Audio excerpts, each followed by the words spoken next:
So this morning I want to ask you to turn to 1 Peter chapter 3, verses 1 through 12. We're going to talk about how to create a strong culture in marriage. Now, in our study in 1 Peter so far, we have talked about all sorts of things related to grit and how important that is.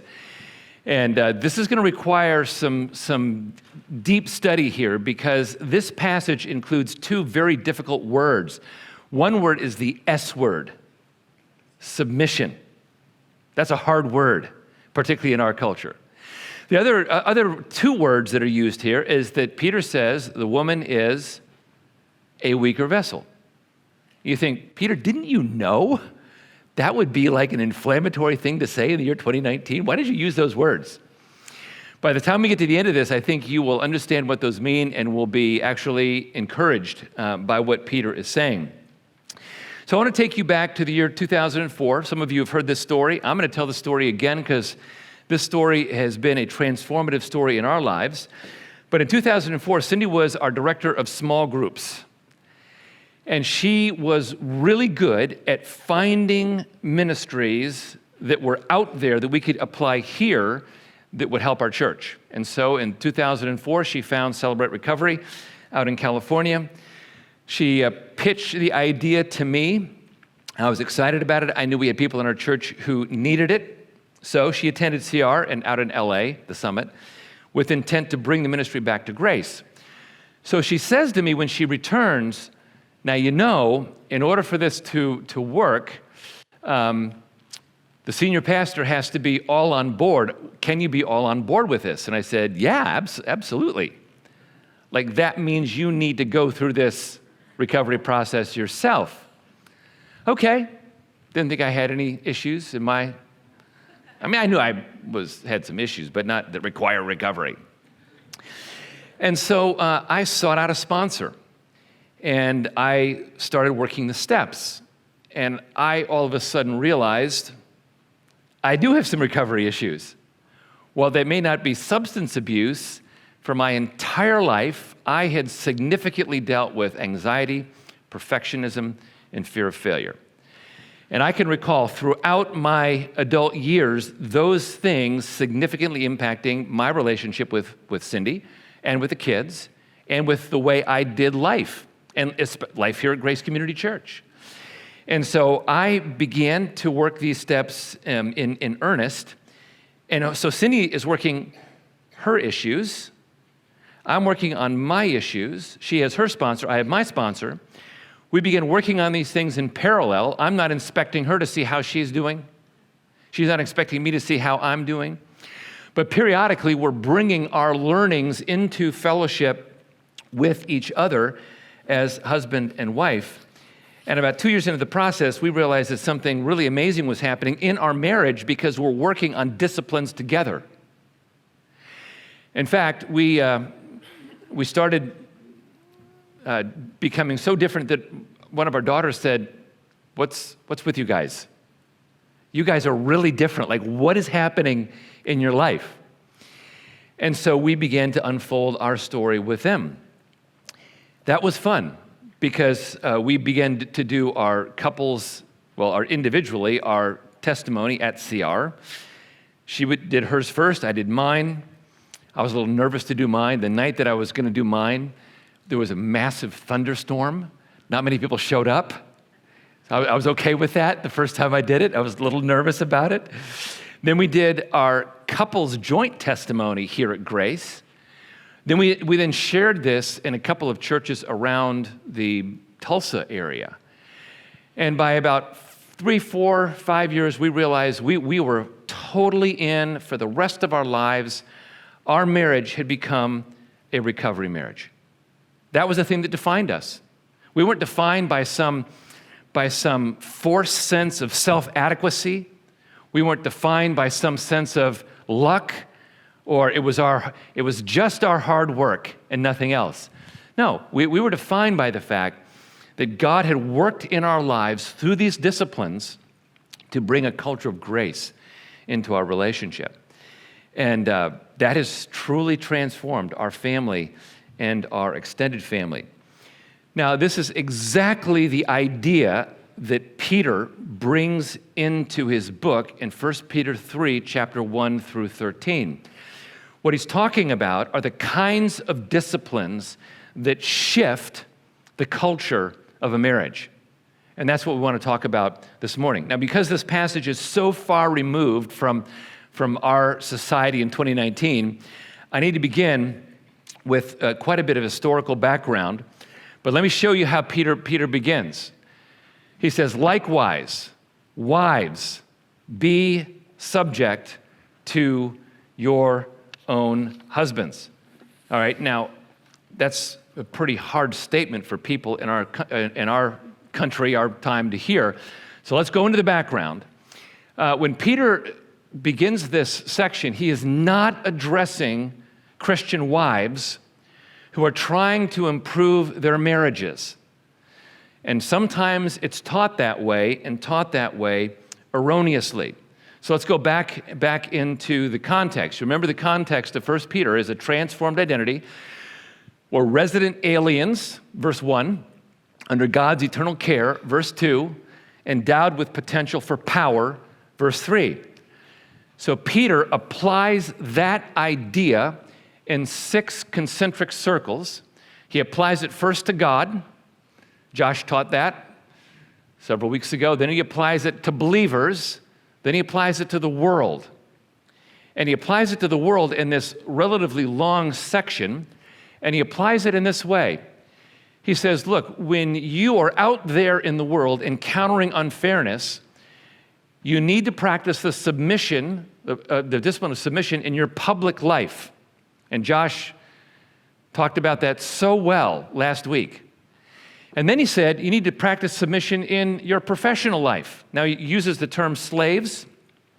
I'm contextualizing that a little bit to the year 2019. We don't in our country, thankfully, have that horrible institution, but we do have a robust economy with businesses, and so we would apply that to submission in our professional life, in our work life.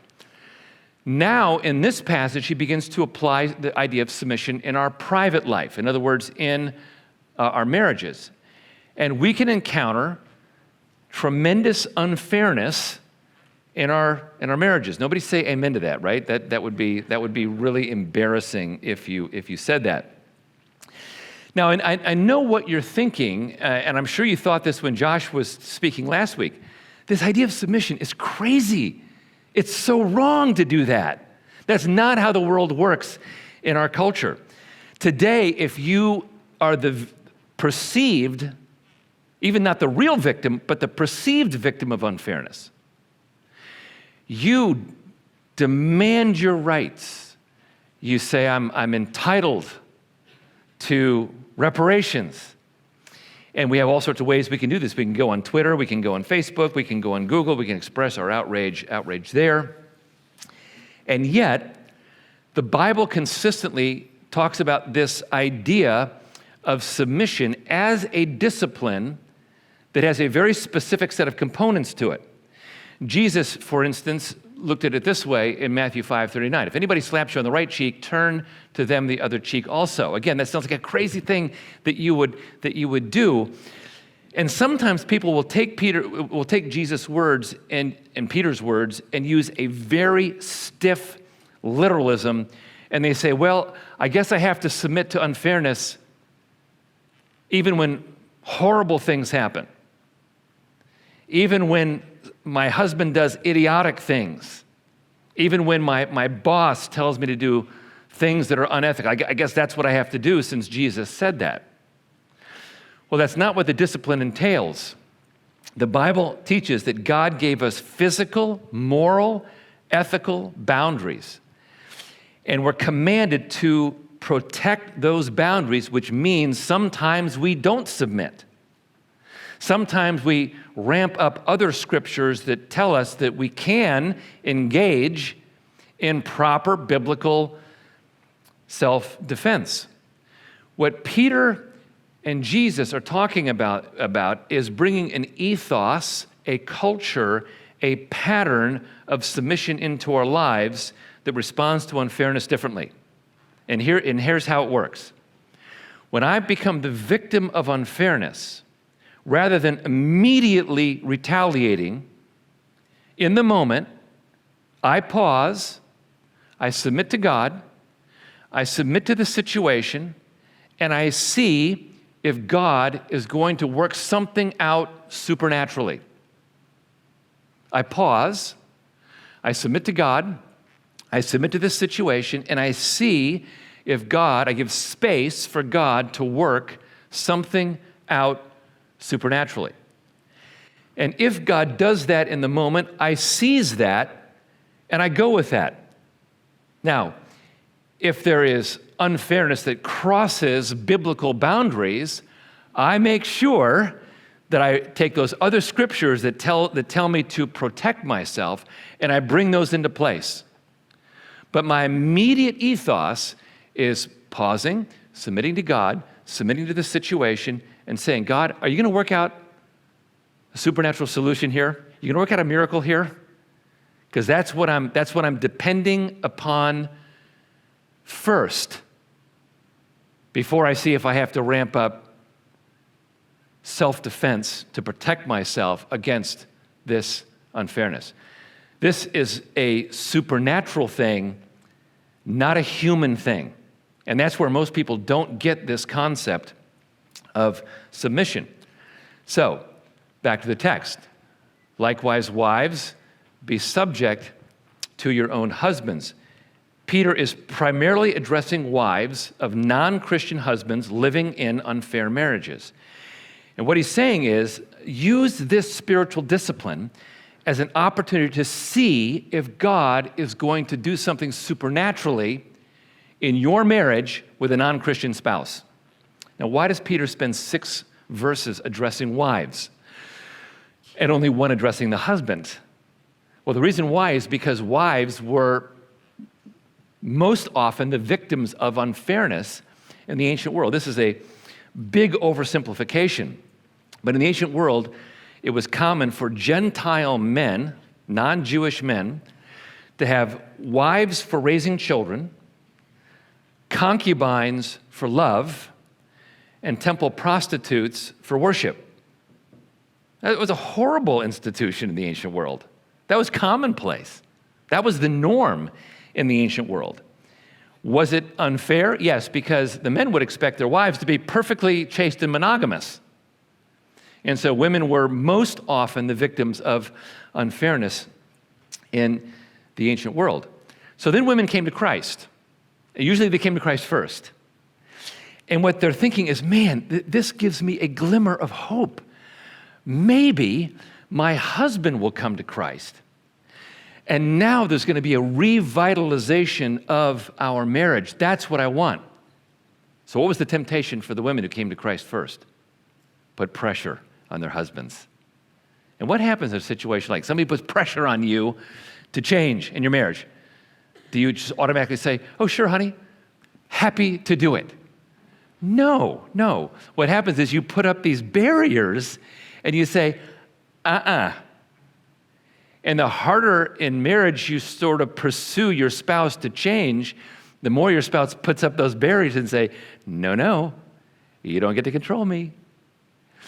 And so what Peter is doing in addressing non-Christian wives is he's saying, look, practice this discipline of submission where you pause, you submit to God, you submit to your husband, and I'll tell you what that means more specifically in a second, and you give God a chance to supernaturally intervene. And I will tell you that it worked, because historians who study, particularly the end of the book of Romans and the end of Colossians and so on, they all conclude that wives came to Christ all over the place in the ancient world, and it was the patient, loving pursuit of their husbands that brought men to Christ as well. That's what Peter's talking about. Now, Peter addresses the husbands in verse 7. He says, likewise, or in the same way, you husbands. Now, when he says likewise, he does not use the word submit, but the words that he uses in the passage reflect a similar ethos. And the similar ethos is that the husband is to submit to the realities of marital love. And the realities of marital love is that when you control, you push away. The realities of marital love is when you invite and create a culture, you draw toward unity. And so these Christian men were married to non-Christian wives. How are they going to influence their wives? Could they command? Well, in that culture, they could. They could. But you could command your wife to come to Christ, and she could say, oh, sure, honey, I will. But in her heart, she would say, not going to do it.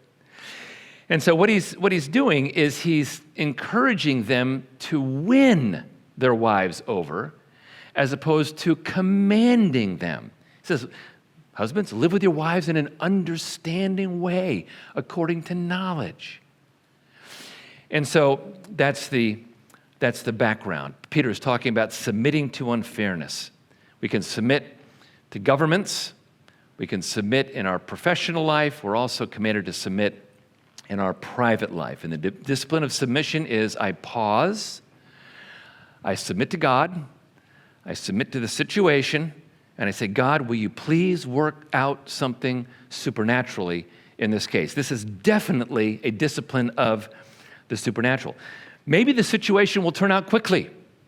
Maybe it turns around in a day, a week, a month, a year. That's relatively quick. Maybe that didn't happen. Maybe it takes 10 years. There are some things in our marriage that I prayed for 15 years ago that came into place after 15 years. Now, I look at that, the last 15 years in that prayer, and I'm thinking, God, you are so good. And why do I say he was good? Would he have been better if he had solved the problem within 15 months? No, because I needed the heart change of fellowshipping with God and that change that I wanted to see. I needed that heart change. Did it take 15 years? It did. But I got the benefit because God was working, he was working in my heart. Now, I had an occasion to apply this in a rather odd way when Cindy and I were coming back from our anniversary trip to Victoria, Canada. And so the odd way was that we landed after midnight, and we were ready to get home, so I got our bags, and I was first in line to the shuttle to take us to the car. Did I say first in line? I was first in line. I was first in line right here. And then a group came up, not noticing me. They came up right up to the end of the shuttle. And the man got out of the car. He thought they were first in line. And it was late. I was tired, not in the best of moods. And I had been studying about submission. So I said to the guy, I said, why don't you take these good people first? Take them to the parking area, and you can come back and get me. Immediately, everybody there realized what had happened. They were all profusely apologetic. But I earned big-time credibility with the driver. And the driver said, hey, let me help you out here, and I'm going to take you back. And that driver saved us in a big way, because we had left my computer bag that had like my computer in it that has everything. And he called me back up later while we were on the road home to Bartlesville, and he said, I got your computer bag here. My submission in that moment earned me the kind of credibility, the kind of goodwill that saved me big time a little bit later on. Now, it was a very, very small area. But what I was doing in that moment is saying, okay, God, I'm going to pause. I'm submitting to you. I'm submitting to these people here. God, will you please work something out? And he did. Very small example. But it was sort of an odd way that God reinforced this principle to me. So with that background in mind, let's go back and let's look at the big picture. How do you then create that strong, loving culture? Well, we go now to this bigger section, 1 Peter 3, 8 and 9. Finally, all of you, he's addressing the couple for sure. He's also addressing the people he identified who have to submit to unfair governments and unfair employers. All of you, Here's the culture I want you to create. Have unity of mind, sympathy, brotherly love, a tender heart, a humble mind. Do not repay evil for evil, insult for insult, but on the contrary, bless, for to this you were called, that you might inherit a blessing. Okay, so what's the crux of this? What he's saying is the chief way submission is expressed in marriage is through a God-centered positivity. In marriage, if you're going to express submission, whether it's the wife to the husband or the husband back to the wife, how do you do that? The ethos is a God-centered positivity.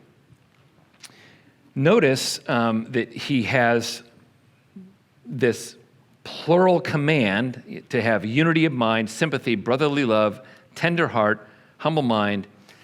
And these are commands that the couple is going to work on jointly as they bring this culture into their marriage. And the central attitude is the Greek word Philadelphia. It means just a love, a brotherly love. He's telling couples, build a friendship. Build a friendship in your marriage. That friendship should be a friendship where you are engaging in mutual honor and respect.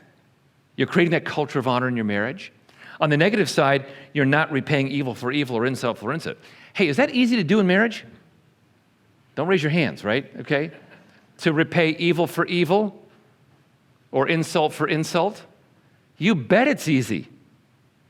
The main reason John Gottman says for divorce is that couples will build a culture of contempt in their marriage, where they begin to escalate. Cindy and I were on the bus in Victoria, Canada, headed to Butchart Gardens. And there was a couple right in front of us. And the couple was escalating an argument on the bus. First of all, it was very, very, very slight, very whispery. Then it got louder. Then it got really loud. Then it got really uncomfortably loud. And I'm looking at Cindy, I'm going, like, this is awkward. I feel nervous, like, for the couple, because everybody's watching them escalate an argument. That is so common in marriage. And we have this command, don't go there.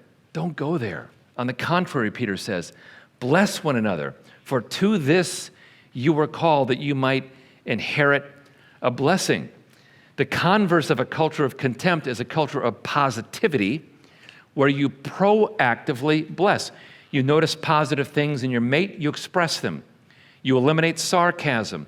In their place, you use words that would be considered positive. You express honor. You give thanks. You bless verbally and non-verbally. In other words, you become a conduit of blessing. And this is not about your spouse, whether he or she deserves it. This is not about your spouse, whether he or she merits you noticing something positive. This is about you bringing a culture into your character, where you proactively move forward and bless somebody who might not deserve it in the moment. I have the choice. I can choose negativity in my marriage, or I can choose positivity in my marriage. And there's a wonderful benefit, because the habits of blessing, specifically blessing in marriage, is that God begins to shift me into a different person than I was before. Look, that's one of the reasons for marriage. Marriage in a fallen world is not about me getting my needs met. Marriage in a fallen world is by me being very close to another person, learning that my character has to change if I'm going to be the presence of Christ in my marriage. Marriage is about me learning how to change, learning how to be a loving person. So I know what some of you are thinking. You're thinking, I can't do this. I can't do this. Like, I get too angry. You know, my personality type would not allow for this. I'm a hard-charging person. Or you say, no, I couldn't. I'm too shy and retiring. I could never do what you're talking about. I think Peter understands that. So notice what Peter does. He begins to elaborate on this. Whoever desires to love life and see good days, we all want that. Let him keep his tongue from evil and his lips from speaking deceit. Let him turn away from evil and do good. Let him seek peace and pursue it. He's reinforcing this culture of marital positivity with an Old Testament quote. So you say, okay, that's a command, but where do I get the power to do this? Next phrase. The eyes of the Lord are on the righteous, and his ears are open to their prayer. When he uses that figure of speech, eyes and ears, what he's talking about is God's receptivity to pour out power. When he says the eyes of the Lord are on the righteous, that means God's empowering presence is on those who by faith are seeking marital positivity. His eyes are on them to give them the power to carry out what they could not do in their own strength. And the ears of God's ears are open to their prayer. Not just like, okay, I'm ready, I'm listening to your prayer. When he uses that word openness, what he's talking about, not just openness, but the kind of openness that then brings power to bear on that situation so that the culture begins to shift in the relationship. God is specifically promising power. Now, if I do these disciplines of positivity and fail to rely on God, I'm not going to have the marriage that God has intended. I'm not going to have the relationships with others that God has intended. If I rely upon God but don't do the disciplines, my marriage, my relationships are not going to be what God intended. Peter is emphatically talking about both things, the supernatural and the spiritual disciplines, both at the same time. Now, let me pause and say something about this idea of positivity. Among all the faiths in the world, the Christian faith is the one that truly champions positivity. You see that in a number of the commands in the scriptures about giving thanks in all things. If you compare Christianity with all the other religions, it is a shocking difference between Christianity and the other religions about how much positivity is brought to bear in our relationship with God. And the reason why is because the triune God is a supremely happy God. God himself is happy. God himself is joyful. God himself is positive. So when we are talking about being people who are positive in our relationships, we're talking about doing this because God himself is that way, and God invites us into that experience. So when couples begin to build this into their marriage, they begin to actually shift and change their spirituality and their neurobiology, because neurobiology changes with the expression of thanks and positivity. So let's go to that's the big picture. Let's go to the command of the husbands. We're going to go backward now through the passage. How husbands bring this culture into their marriage. Likewise, husbands, live with your wives in an understanding way, showing honor to the woman as the weaker vessel, since they are heirs with you in the grace of life, so that your prayers will not be hindered. Peter is commanding a culture of honor. He says, husbands, I want you to live with your wives according to knowledge. Listen to her. Listen to her preferences. Listen to her dreams. Listen to her desires. Delve deeply into understanding who she is and what she needs. Update your mental map about your wife. I could have a mental map that was 5 years old. I need to update those mental maps so that I know what she's thinking today, not 5 years ago. Live with your wives in an understanding way. I can tell you that when I first took the Gallup Strengths Finder and Cindy took the Gallup Strengths Finder, we were pretty amazed that my top 5 strengths are her bottom 5 strengths. Her top 5 strengths are my bottom 5 strengths. We could not be any more different. For me to live with Cindy in an understanding way, I have to proactively listen to her and update my mental maps about how she's doing. So he starts off by talking about this culture of honor. Then he takes it a step further. he says, show her honor as a weaker vessel. What the heck does he mean by this? Well, he's not referring to weaker physically, because there are plenty of women who are better athletes than men, better golfers, better basketball players. He's not talking about athletic prowess. He's not talking about the ability to lead. Many women are fantastic leaders. They run companies. They coach teams. He's not talking about leadership or athletic ability, but there is one area in which many female writers on this will agree. A woman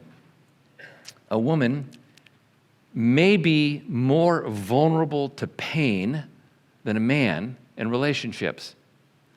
I think that's what he's talking about. What he's talking about is that women tend to see problems in their marriage first. They tend to feel pain over their problems more acutely, and they tend to require more time to ensure that those problems are processed the right way. And I think what Peter is saying is if you're going to build a culture of positivity into your marriage, what you have to do is take into account that your wife processes pain different than you do. Take that into account as you're working out issues in your relationship. Peter even takes it one step further. He says, grant her honor as a fellow heir in the grace of life. You know, the amazing thing about God is that God pours out common grace. Common grace is rain for the farmer. It's wind for the sailor.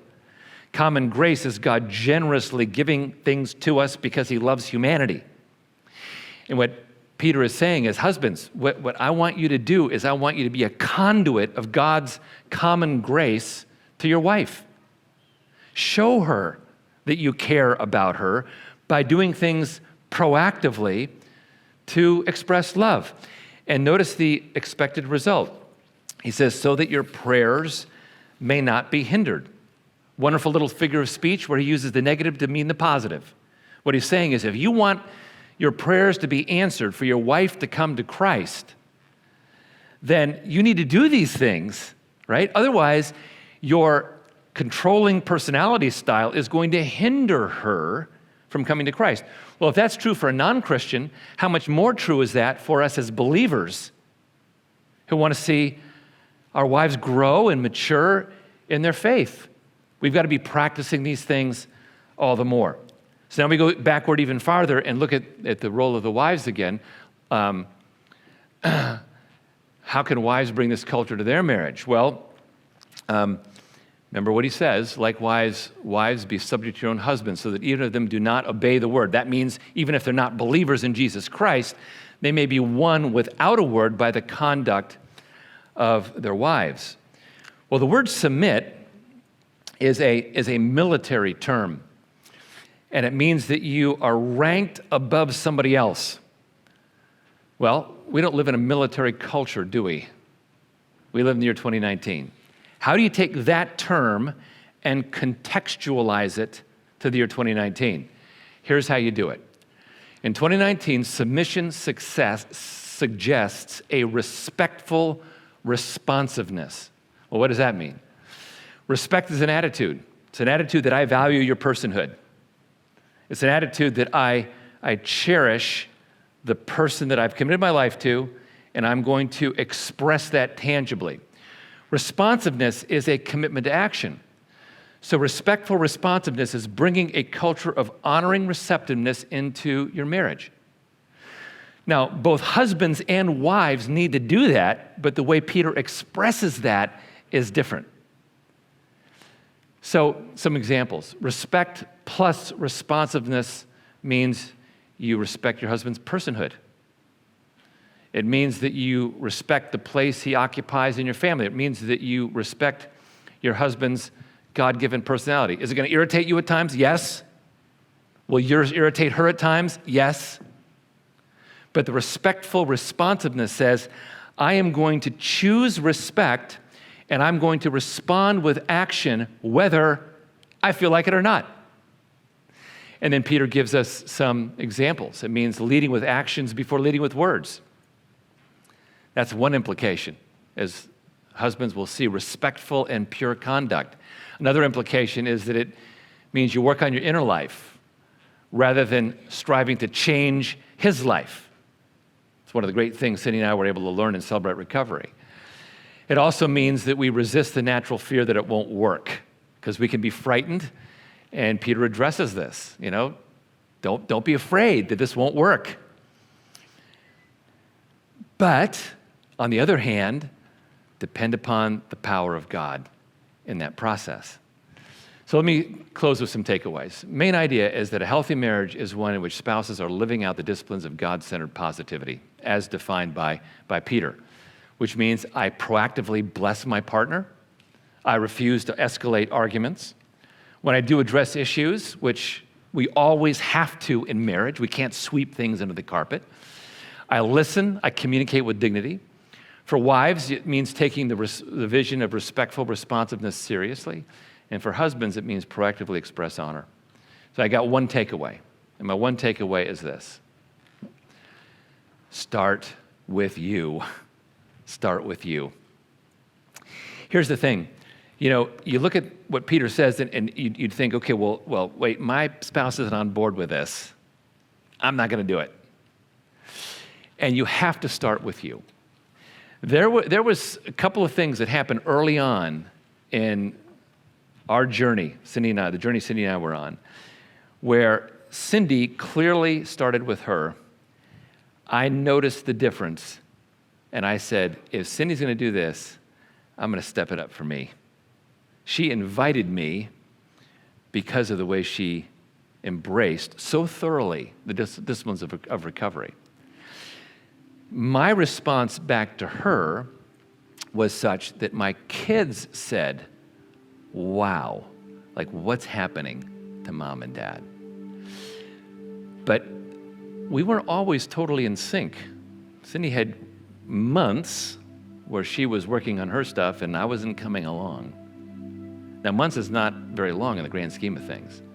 But what I want to say is it's really important that you say, okay, I'm going to start with me. I'm going to start with me. I'm going to take the first step on this and say, God, I'm trusting in you supernaturally to make the change. Let's stand for our closing prayer.